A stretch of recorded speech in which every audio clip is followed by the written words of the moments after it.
So it's 10 Asian goddesses no man can satisfy. fantastic. So what have you been doing this evening anyway? Um, Caroline's shouting there, getting on her nerves.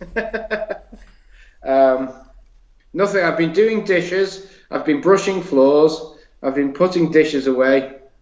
Stop trying to make yourself sound amazing. I might have a co-host in a minute here. Well, we never get to see what's going on, but I'm pleased that we haven't got the dentist's clock in the background. That's and Matty Astol's spare door as well. That's another one. Well, the new door will be here soon if Matty does actually tune in. He's a class act, is Matty, and you know he nearly had Jez Bradley. He nearly got him. I believe so. I think it's hold one from about 35 foot on 18. Yeah, I mean, it looks like you hit it up the stairs on that putt. It's incredible. You know, hopefully I'll get to see that on a Sunday, but I haven't even had a look at it yet. I hit some balls on Sunday morning. Went up there and thought I'll take a look out and have a look at the 18th and see where I need to hit it. Yeah. And time I'd pay the entry fee, and because you were parked half a mile away, I didn't get a chance to. So hopefully I'll get a look at it this weekend. Well, the thing is, what happens if it's going to be wind against? Because it was so generous on Sunday, wasn't it? Yeah, it would be. The last three would probably have been playing downdraft.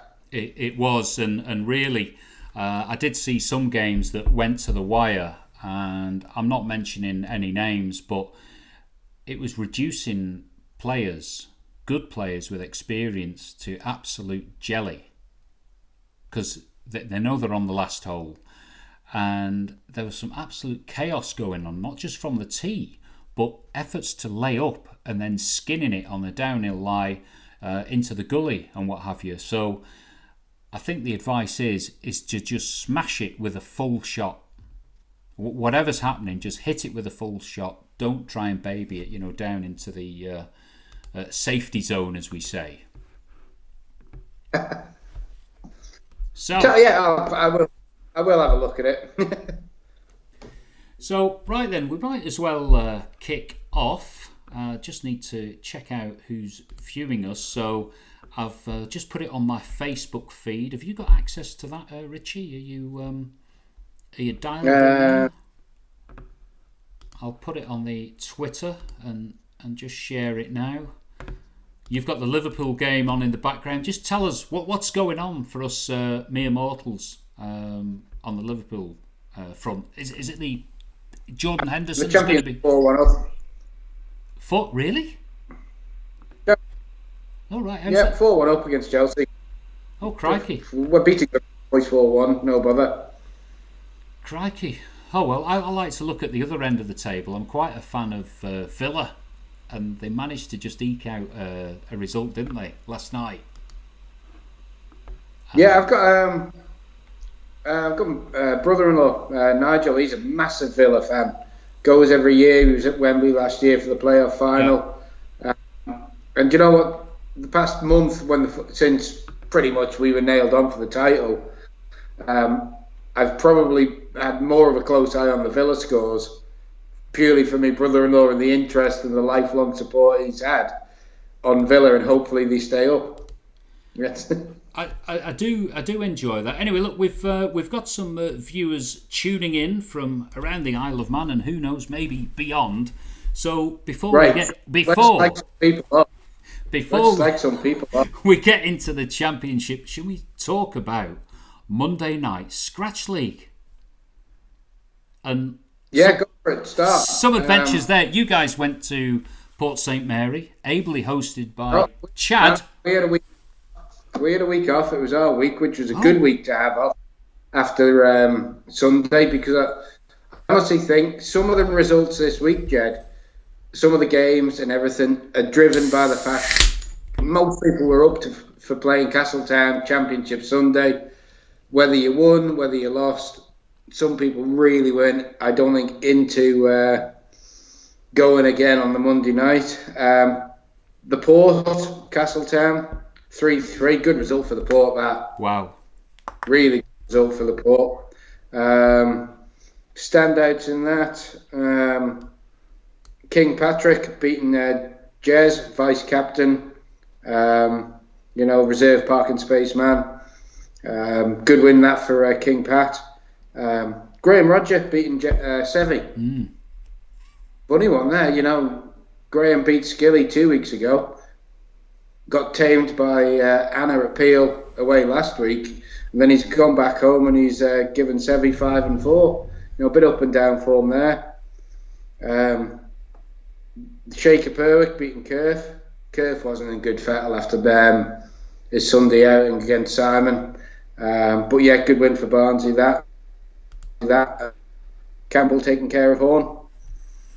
Maybe Barnsley should have been featured in the Championship. He's on a hell of a run down at Barnesville, isn't he? Hell of a run. Yeah,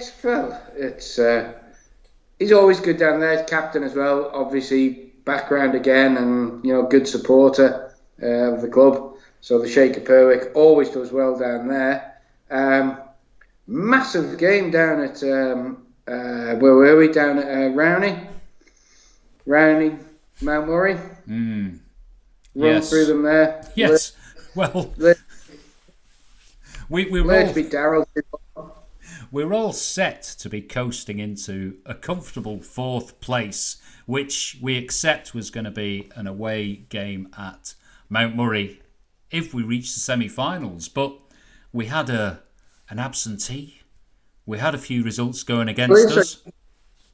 Yeah, you just said that you thought you had an away game. Obviously, Pi thought it was an away game because I believe he texted Macca at 6:10 and said, "I'm in Santon. Any chance you can wait up?" Incredible. Went to the wrong venue. Incredible. And during the game, he was actually up against Macca. So, unfortunately, Mark, it's not going well. I think our Scratch League record is less than desirable, isn't it? What is it? Well, 0 wins? Well, Pies, I think he said to me, he reckons he's 8-0 in the last, in all his match play games. The only other person I've ever known not go to the wrong venue, not as far. There was one Port St Mary player who went to Ramsey on a bank holiday, and that was Terry Moore. He's quite close there anyway now to Ramsey, but Mark's gone the wrong venue. Not ideal, but he got there. He played. Fair play. Macca waited for him. I'm sure Mark's going to turn it around soon. I will say he's going to make the comeback of all comebacks for the Willie Kirk, which is going to be hosted by Royal Rowney in the bank holiday weekend at the end of August. So, come on, the Pie Man. Come on. Or maybe. Big day. But the thing is now, the future of Rowney, Skilly, is in your hands. You've seen the table. Peel could actually catch us for that elusive 4th spot if they beat Douglas 6-0 next Monday. Interesting one as well, because I'm just trying to think. You've got nothing to play for. And there's a lot of games to come on Sunday. Exactly. So, and then you think, right, if I get through Sunday, do I play Monday to then play Tuesday and possibly Wednesday? Honestly, I played Saturday, Sunday last week and it was a luxury. I played 2 days in a row. And I think, this is what I mean, like the likes of Kevin. If Kevin plays Sunday, is he going to play Scratch League Monday to then go through, if he does get through on Sunday, to go and play like 3, 4, possibly 5 days in a row? It's not ideal for us that we've got that game on Monday. Win, lose or draw, I've got to be honest, I probably wouldn't fancy going and playing Monday. If I got through on Sunday, I'd be like that. I'll go to work, I might hit a few balls in the evening for half an hour. the last thing I want to do is go and traipse out and charge me power caddy and go again to go Tuesday. But then if I get my arse kicked by Stu on Sunday, the last thing I want to do is go and play golf on Monday. It's a funny one. Yeah, and help the championship credentials. This is the Scratch League for Rowney. I mean, you couldn't write it. Wouldn't never do you a favour, but see what happens. It's going to be interesting. I know what an absolute conundrum we've got there, but it was a good game. I got to play with Joe Rayside, so good luck to Joe. Lovely guy, good attitude on him, and that's going to be quite a game. But we'll talk about the fixtures in the championship in a bit. He is good. I know you beat him. I know you've put a notch on your CV, but Joe's good. No, he would have had a championship hangover on that. So, but there you go. Nice fella. And the other game, KEB Peel. Good away win for Peel. Just looking at the scores. Mark Pugh, quality. He was good. I watched him for a couple of holes against Neil Kane on Sunday. Really good. He's as good as he was 30 years ago, or probably better. He hits it better now. Beat Ben. Danny Bell beat Mike Harrison. Phil beat Greg. Kev Doyle win at Paulie last week against Peter Knight. 2 up against Leah Dawson. Got to say again, credit to Leah. Can't imagine she's played much golf up at the Rock. Kev's tidy up there, and she took him to the 18th, so that's fair play. And Murphy back in the side. We haven't seen a Murphy in the Scratch League this year. First time in probably about 30 years up there. But yeah, Chris taking care of Dave Kinraid. And Fraser Dorling beating Ben Kelly, who I believe was on debut for KEB. 2-1. Fraser's played a bit. But yeah, fair play on Ben for taking it that far. It's it's all building up to a grand finale. So we don't know who's going to get that 4th spot. I think it's 1 and 2 is a done deal. So Skilly, we just need 1 point. We're asking 1 point. That's all, and we'll just scrape through. You do? Well, we'll see how it goes.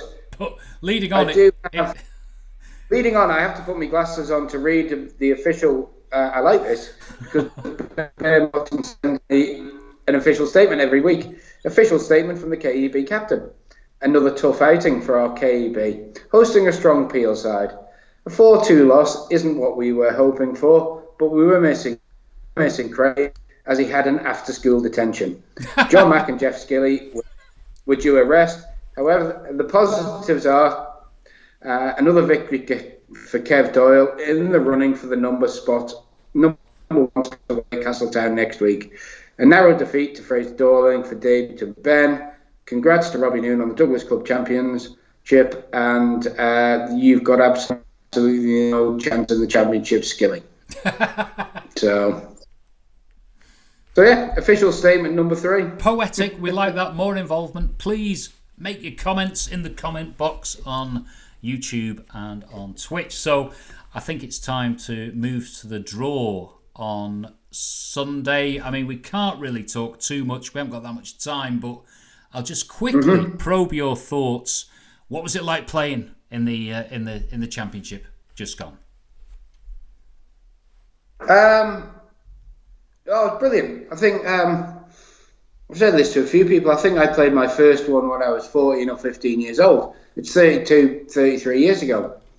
And I've said when I was involved in the Ireland team, and you talk about nerves and various things, and you're captain in the Ireland Games team, and I'd said to people before, the day I tee it up and I don't feel any nerves on qualifying day or championship day, that'll be me done. And Sunday morning, I was up at 8 o'clock. I needed something to do. I wasn't playing till 11:30. I was all about myself, and it was, you've got experience and you know how to kind of act a bit. But when they announce you're on the first tee and you're there and you go, Titleist whatever, or whatever you play, my is always, I hope it stays on the tee. And you've been there playing county stuff, Jed. You know, the nerves are there, and if the nerves aren't there, I think it's time not to bother. So, yeah, it's always a pleasure when they call your name on the first tee, and the day that you don't feel nervous, I think, is the day that you pack it in. No, fair play to you, and you did look really comfortable on the day, Skilly, and although it was painful to stride round, take photographs and spectate and not be part of it, it's a great spectacle. It really is. So anyone who's watching, come down. I did think I saw your photo reel. I've seen the ones that Andy Howland has posted, and I think absolutely brilliant.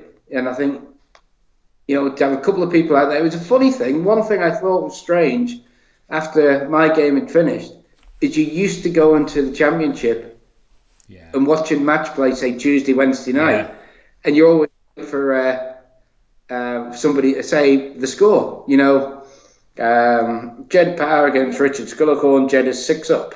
You know, you're always waiting for a score, and then it was just a different kind of feeling to the whole thing. No referees, no kind of thing, and then you're asking, people were whispering, saying like, "How many up are you?" And people going like, "3 up," this, that, and a bit of side, and you couldn't tell. But like on usual Tuesday nights when there are the match play games, you kind of have always taken it for granted what you'll see and what you'll hear, and you didn't see any of it. But there was some scoring in the clubhouse on the screen, wasn't there? I believe there was a little bit. Should we get to that? I've just got a screenshot. I'm going to pull it up. I'm like, what have we got here? Oh, yeah, here we go. So this was... what was going on? What was going on? This was something that appeared on this screen. Is it some Asian hot babes or something? I don't know where. Well, I did see it. And I think the actual caption says... 10 Asian goddesses that no man can satisfy. My initial thought was it was something that was going to replace a 2-sweep because there wasn't, without being a medal event, it was something you could enter in the pro shop. That'd be more than 50p though, wouldn't it? Probably a competition with a happy ending. But I don't know. Jed, you can't point the finger and see. It's just obviously an IT glitch, a bit of an IT error. I think maybe that was there for the morning of the men's championship. That was there. What happens on Sunday morning when the ladies tee off? I believe there's possibly going to be a photo similar to that one in the bottom corner of the 3 Gandhi boys coming out of Derby Haven Harbour, bare-chested on horseback with a 60-degree wedge on their back. That'd be too much for many. It would be too much. 3 stallions riding across the Derby course. They could have a race, couldn't they? Imagine that. That's the 7th hole. But I tell you what, just before we get going, that's a bit too much, Jed. Just before we get going, I'm just going to talk about the ladies' draw. I'll bring it up, and for anyone who's coming down on Sunday, if they want to see the best ball striker on the Isle of Man, that includes everyone in that field, get yourself down there for 9:40. It's Linda Simpson. Have you seen her strike a ball, Skilly? Good. Yeah. It is. Saw her last year. It's incredible. Just see her hit a mid-iron and take it all in. And it really is something to behold. But yeah, I'll just quickly run through. It'll be good to watch the ladies on the same day. Always keep an eye out. But one of my favourite games is Irene Waterhouse against Heather Skinner. Which, what can I say? That could be a stickler for the rules on both sides. Oh, what's happening on the football there? Are they raising the trophy yet? 4-3. 4-3? No. 4-3. Oh, yeah. Gosh. All right. Good luck to all the ladies anyway that are playing on Sunday. We'll be seeing you round the links. Tilly Davis making a debut, I think, for the championship down there. So we'll keep an eye on that. So we'll move on to the blokes. Our ladies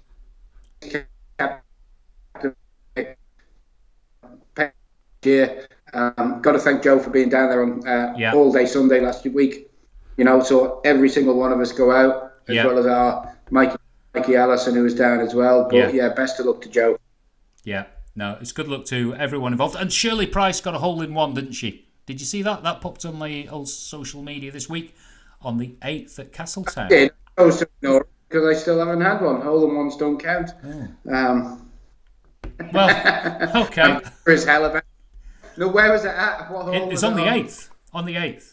So there was a nice photograph from yesterday, and she's like bearing it all. That the ball is in the hole, everything. It's beautiful. So congratulations to Shirley. Proper hole in one. Yeah. Shirley. So let's have a look at the favourite par 3 on the Isle of Man. That one. You reckon? I love it. The eighth there because you can turn into the wind and hit 3-iron. Sunday it was half an 8, full 9 to the front. We'd still be hitting good 7, and yet a brilliant par 3, proper par 3 that one. And I always think as well, because the greens are narrow, if you can get your club in right, you've always got a chance. You're never going to be more, because it's so narrow front to back.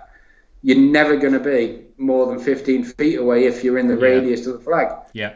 It's, you can make 7, you make 2. Left and right, you've got a real challenge, haven't you? So let's just turn the clock back to last week. Now, you're telling me that my forecasting has cost me one crisp £10 note to go your way.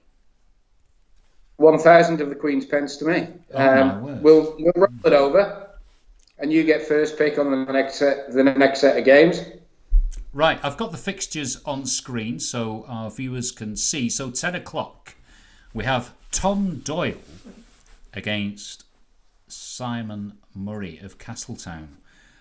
I'm going to stick my neck out, and it's the Mount Murray player is going to get murrayed himself. It's going to be a win for Simon. This guy, Tom Doyle, is going to be sent to jail.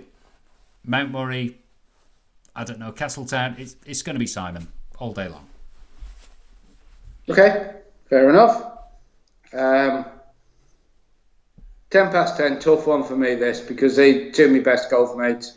Played loads of golf with them. We played most weeks. Me, Liam, Kev Moore and Paul Mackey, who Kev beat in the first round.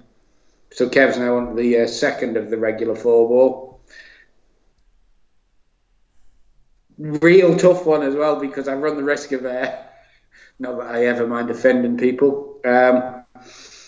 Liam's graph is on the up, and he's playing very well. Kevin's struggling for a bit of form, but it's Kevin Moore, and we all know that Kevin Moore's been our England squadded, everything that he's won in the UK and all sorts. But if I was going to throw it up, flip a coin for the day, it's going to go 18 holes. I think it will go 18, but I'm going to and within 2 minutes I'm going Liam. Liam by 1 or by 1 up 19, 20, 21. Yeah, I think we can all be frank in this, and just remember this Golf Pirate TV thing is a bit of fun. We don't want to offend anyone or upset anyone or upset the apple cart, but I'm not Kevin. Liam, I play with Kevin. Liam says I love beating. Yeah, Liam is looking super strong, and good on Rachel for humping his bag around and looking for his balls on the course. It's fantastic. She's doing a great job there. So 10:20. This is it. It's the battle of the railway children from Mount Murray. The railway children. Oh. We've got the meticulous Daryl Collister, who I'm not sure. I don't know whether he looks like Fleetwood or Grange over Sands. I'm not sure. He's got a tough game against Joe Rayside. Poles apart. Daryl's got the experience, the history, the background. I played with Joe. I loved his attitude. Very relaxed. He seems to like Castletown. He looked very comfortable last Sunday. they do play together. They know each other's game. So is Daryl's experience going to pay off? Or is Daryl maybe too careful? He plans things out too much, whereas Joe just lets it go. And with the rough being so kind, well, like Daryl's championship record is superb over the past 10 years. His finalists last time. It's your pick. Well, Well, I'm going to go for Joe.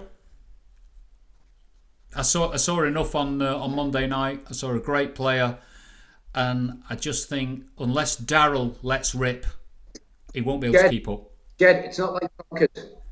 It's not like Conkers. Just because you beat Joe 5-4, if Daryl beats him something or other, you get the added up. It's not like that. No. There's money at stake here. 10:30, Danny Bell, King of Peel, Macca, absolute stallion. If there was two people that could satisfy the 10 Asians that have never been satisfied, I'd go for either of them in the draw. Whichever one went first might be a bit tired. Tight game, that. Tight game. I'm going with Macca because he is. He's good. He's always been good at Castletown. He's won it there. No disrespect to Danny. Danny tends to... Do you know what? Danny's games, when you look at Scratch League and that, he tends to take them 16, 17, 18. It shows a bit of fight. We'll either win him 1-up, or if he's going to get beat, he's only getting beaten 2-1. So there's a bit of form in there, but I'm going to just go with Macca. Another one, that's gone past the 16th, that one. I don't. There's something about Danny Bell. He's got that Western fight in him, hasn't he? There's some real attitude. Kick one the all in. 10:40, Muffin, Jeff Ward. Oh, this is one of my favourite games. We've got the pie eaters. It's like a Pac-Man trail, isn't it? And Jeff is joined by Keith. Keith is on the bag. They've already consumed one big pie bonanza, and now they're on to the pie maker. The pie maker, Lee Morgan. So I do like Lee. I like the way he plays. I like his swing, his control. Jeff, he'd be pleased with that result, wouldn't he? He would be absolutely overjoyed into getting into the next round. So is it going to be a steak and kidney, a Cornish, a cheese and onion? Lee Morgan, he's in charge, isn't it? The destiny is his. I don't think Lee is going to go flaky. I think it's going to be firm and crusty. And unfortunately for Jeff Ward and Keith, your championship days are going to be over. It's going to be an early finish, and the Ward boys will be furnishing themselves with pints of Carling. That means Lee's going to win, by the way. Okay, 10:50, Sam Skelton, Chal. Chal, I believe, is very good on Sunday. Yeah. Typical Chal. Sam got in last reserve. Always a big supporter of the championship. Sam always has played whenever he can get in. Good guy. Big supporter of Castletown Golf. He got in, beat Skilly up playing 19. I think he dodged one. Yes. With Skilly 3-19. Yeah. What he hit his first putt with a sledgehammer. It's up the hill, 15 foot. Don't gun it 6 foot by, because you're never making the one past. Against Chal, to me, £15 a round. Sam, you've got 2 rounds out of it for 30 quid. It's Chal's. It's almost like the politest battle of all. It's two Castletown players, fencing. It's almost like fencing, but Chal, he's got the experience, and who knows? This could be the year where Chal just quietly sips along and does the business. So, I'll agree with you there, mate. But I have got the 11 o'clock slot, and my loyalties are, shared. A bit like Jamie Arneal himself. His loyalties are shared all the time. Which jumper is he going to wear? He's wearing the Mount Murray colours.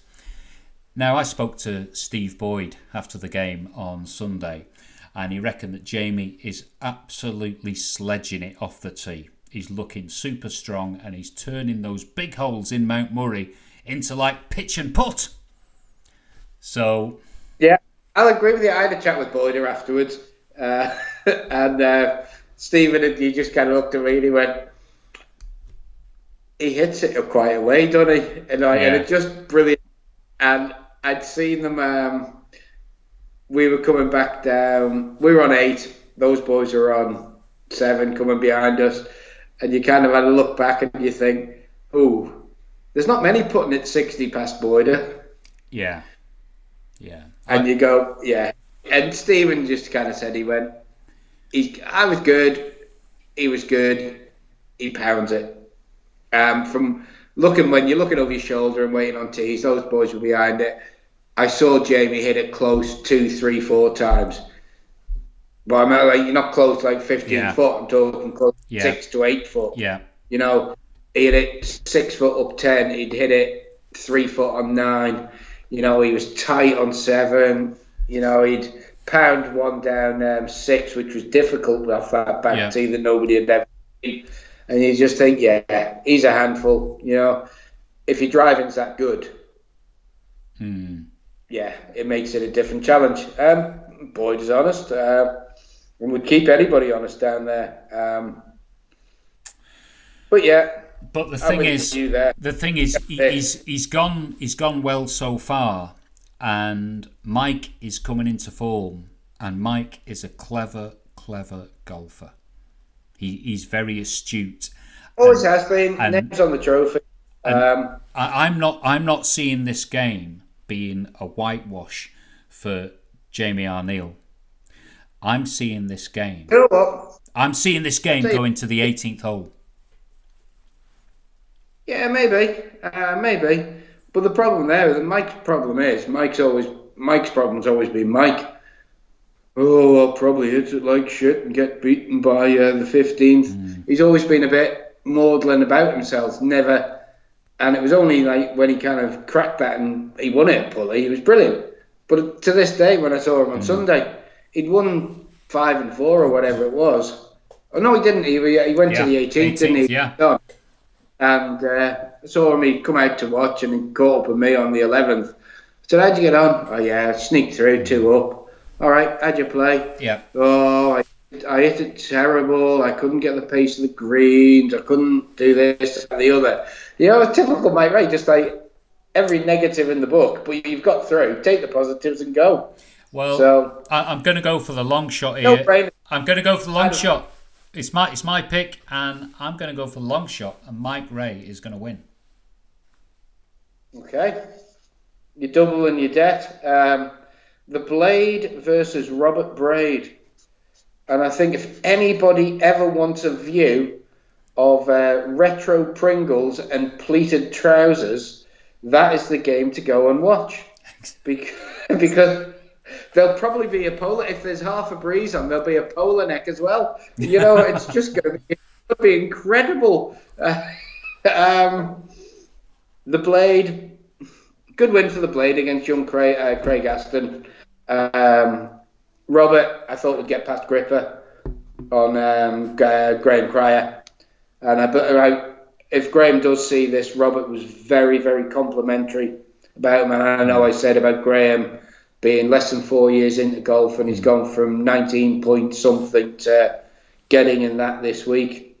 And Robert had a chat with me in the car park and was very complimentary about Graham. Just say the way he played, conducted himself, new to a different kind of environment as well.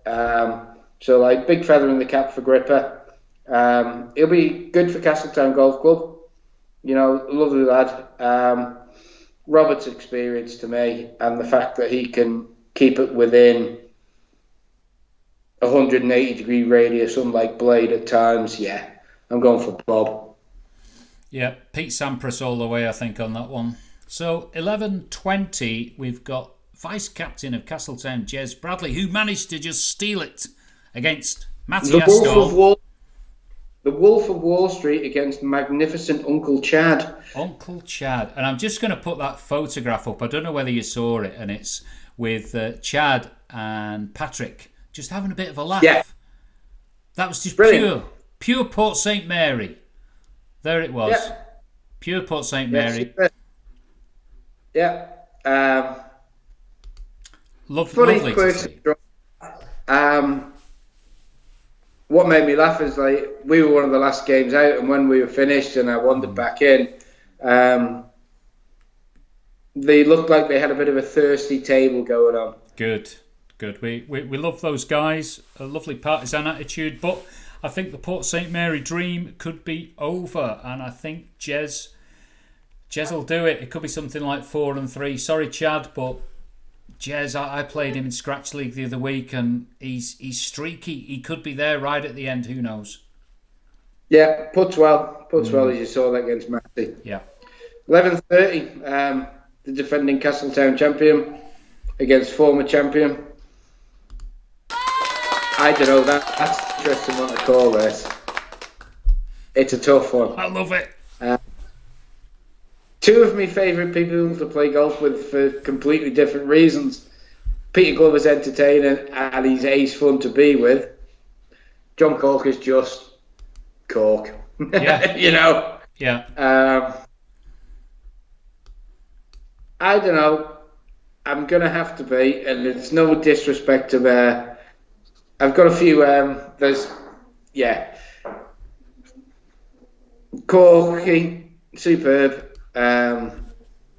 Everything he does is good, you know, from being the island's #1 junior tennis player to like, he's the kind of kid that when he was at school, he'd open the bowl and open the bat and keep wicket, play scrum, he'd do everything. And then he became a golfer and he got really good at that and won the championship. I don't know, Glover's golf's been hit and miss at the minute. But I'm going to do a homer. Being a Douglas boy, I'm going to back my Douglas teammate. I'm going to go for Bullhead. I'm just loving it. It's like the gamekeeper against the poacher. It's the fox against the hound. It is, I don't know, it's Princess Kate. She missed out on Corky at St Andrews and had to settle for William there. You know, it's there's so many themes. Story. There's so many themes with this, and you can't help but love Peter Glover. Oh, there's another goal. Yeah. What's happening? Yeah, we need to rattle through this now because I'm going to watch that presentation in a minute. Right, okay. Right. So we'll get through it, yeah. 11:40. All right, okay. It's Marcus Avery against the Bomber from Royal Rowney. So Lurkio, I think, yeah, he's on it. He's in control. Marcus is a steely golfer, though. Gets up and down from anywhere. But Lurkio's been on it these last few weeks, so I'm going to post for my homeboy, bro. So it's Lurkio. Yeah, agreed. Marcus is good. Marcus is a pain in the ass to play against because he never goes away, and he's always going to take a 16, 17, 18. You don't get a walkover against Marcus, whether it's home or away. You just kind of like keep going. He's good. But yeah, Lowy, he's on the quest for 7. And it's funny with Paul. He always downplays his whole thing about, I don't practice. I haven't done this. I haven't hit a ball for 7 weeks. And, hang on, everybody's seen you out sneaky practicing. But this year he's actually social media in this week with his the pictures of him and Wilf. Yeah. And he's at quest for 7. I'm on it. And that to me just says, I think he's well practiced and he's, get out of the way. Right, okay. We'll go to 11:50. That's yours. Your work colleague. I think that could be a monumental game in golf. It wouldn't surprise me if Tommy Fenlon won 10 and 8. I'm liking this Fenlon phenomenon. Rock on, No, Tommy! Rock on, Tommy! I love it. No, good win for Tommy because he beat Mike Chalmer, who I'd said Absolutely. was going to be a dark horse. Tommy's got his head into gear. As much as I take the mickey out of Harry, working with him and having played a lot of golf over 30 years with him. Tight game that is one that could go either way. Harry's got experience. People seem to overlook him a bit at the minute because he spent 7-8 years out in Florida living. They've come back. Him and Catherine have come back to the UK, come back to the island with Daisy, the daughter. Harry got to the semi-finals last year at Pulling. He's good. Yeah. There's a Ward family tie-in, so there's a bit of a steal in there. Yeah. They got a bit of backbone. Tommy's Tommy. Tommy's good. As much as it pains me, I wish I could go for a half, but no. I will give Chippy Tits benefit of the doubt, and I'll give Mark Harrison a 1 up there. I think we're going to be surprised by the Fenlon strut. I love the attitude. I love the following. It's good. It is what golf needs. This is this sort of guy. Everybody knows his dad, John Fenlon. John for Ocean Falls car sales. Tom's got a little bit of the front that his dad has. Yeah. So yeah. I'm liking it. Okay, we'll go to the midday match, and this is something which featured in the live draw. Did you watch that? Did you watch the live draw on the? No, I get to see it. Oh, it's great. It's great, and we could see that Robbie was quite pleased to get a match against DW from Ramsey. Ramsey's only player in the championship left at the moment. Have you got that? Ramsey's last player. Yeah. So it's going to be a tough one for DW.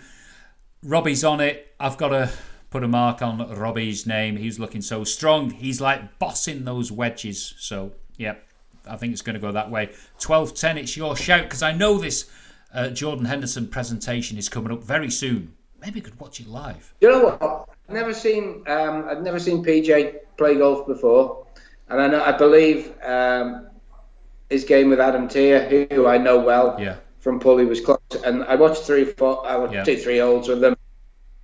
Very good. Yeah. I shouldn't be surprised because he's in the bloody draw from the start. Swings it well, hits it good, toughed it out against Adam, showed a bit of bollocks as well. Yeah. I like the way Jack has developed over the past 2-3 years. Possibly needs to push on a little bit, raise it to the next level, but maybe this is the week that he's going to do it. So hopefully he does, because his enthusiasm is great. I know he works hard at his golf. So yeah, I'm going to go with Jack to just nudge it on there.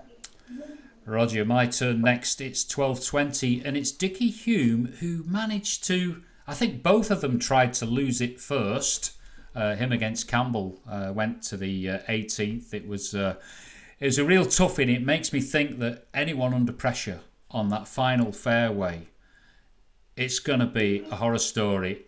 I really think we need to have a grandstand there for those last hole finishes this weekend. But yeah, Dickie against Mark Pugh. Mark Pugh, it's suiting him. He's looking comfortable in the zone. So yeah, Mark Pugh. Sorry, Dickie. I think it's a towering inferno for you. It's going to be going out west on that one. And the final one. Do you want me to call this? Have we got this right or wrong? I don't know. You call it. Well, I'd say it's. I could call. You call it. Go on. I'd say 23-year-old Island Squad member, mad keen on golf, doing really well, putting loads of hard work in, putting the scores in at Mount Murray against fat 47-year-old Baldy from Douglas Golf Club, whose best years are 25 years behind him.